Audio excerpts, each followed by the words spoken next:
So welcome back, and we're going to join your strips today. So the first thing you need to do is make sure that you've got the right colours matching at the ends. You can see these are not, so I'm going to turn it round. So I've got two pinks. Also make sure that it's facing you in the right way. That's the back with the bumps, remember? So we want it facing. We want the two pieces together like this. I'm going to start with the red. I'm going to join them in the same colour pattern. So red, orange, yellow, green, and so on. So I'm going to start with the red for the first two. So you're going to lay your strips down on the table so they're both facing upwards. You've got a slip knot on your hook. You pick your first piece up and we're going into the very first hole in the corner. And we're going to work a standing double crochet. So fetch your yarn back, yarn round and two off. Pick up your next piece and we're going to slide it so they're back to back. That's really important. They need to be back to back. We're going to go into the first space, which is there in that corner. And we're going to do a double crochet. Two off. Chain three. We're going to come back to your first piece and find the next hole, which is that one.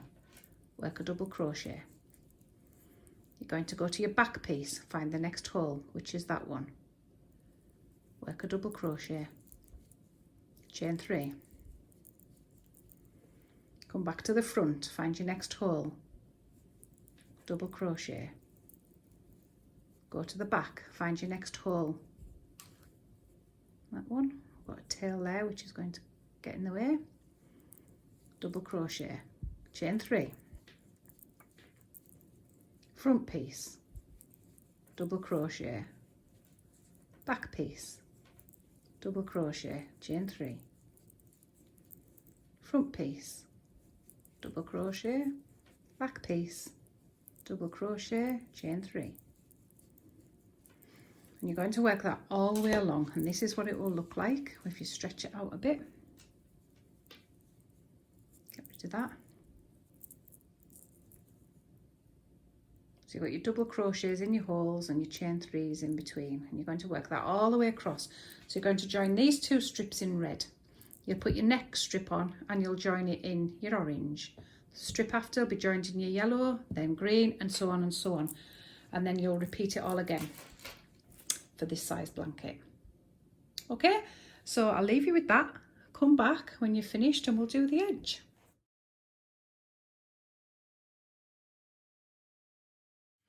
So hopefully you've got everything joined up now, all these rows. And we're going to work on a border. So you're going to have it facing you. So that's the back side where you've got your bumps on your rings there. And this is the front side where you can see the side of your stitches.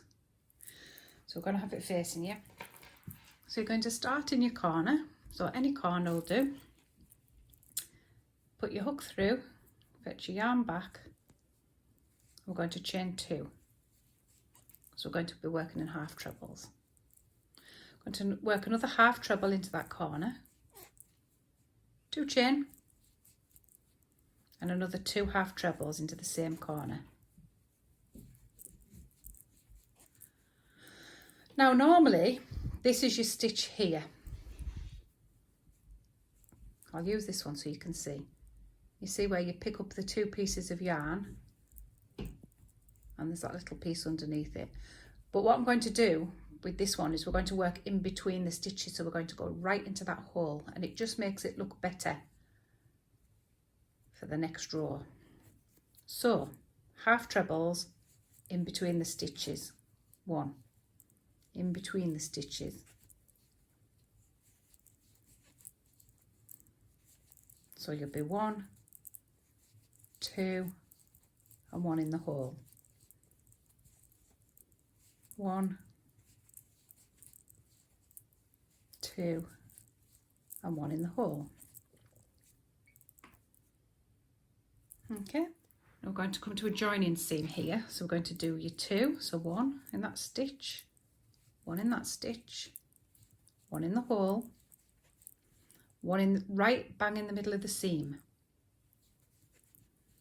1 in the next hole, and away you go back over. So 1, 2, 1 in the hole, 1, 2, 1 in the hole. So we'll just come to that other seam, show you how to do it again. Get all the way over there.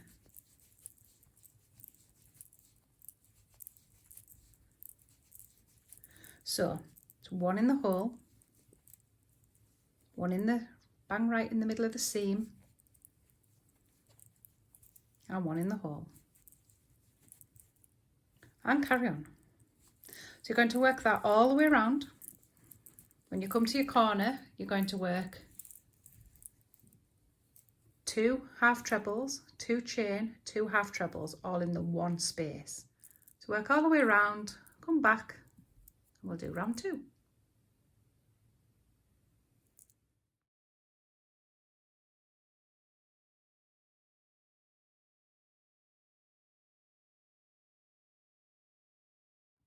So we're now going to add the extra rows of edging. Now you can see I've cheated and I've already done 2, and that's because I was sitting there bored last night and I thought, oh, I need to get them done.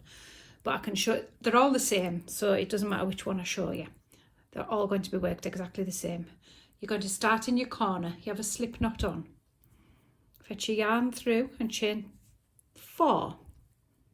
1, 2, 3, 4. That counts as a half treble, which is 2 and 2 chain.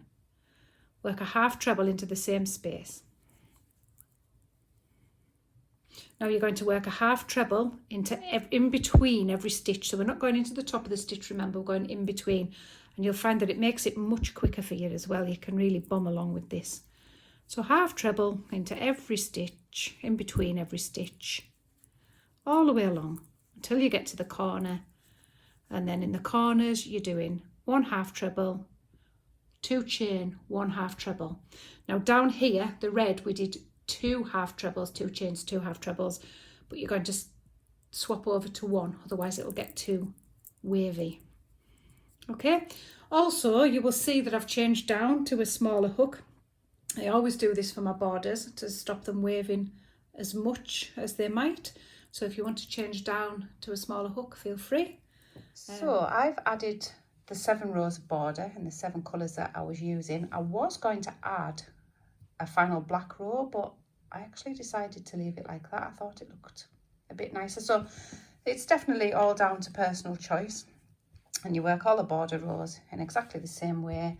And when you've finished, you should have a beautiful lynx blanket, of which I'd love to see some photographs. So send me some. Happy hooking and hope to see you soon.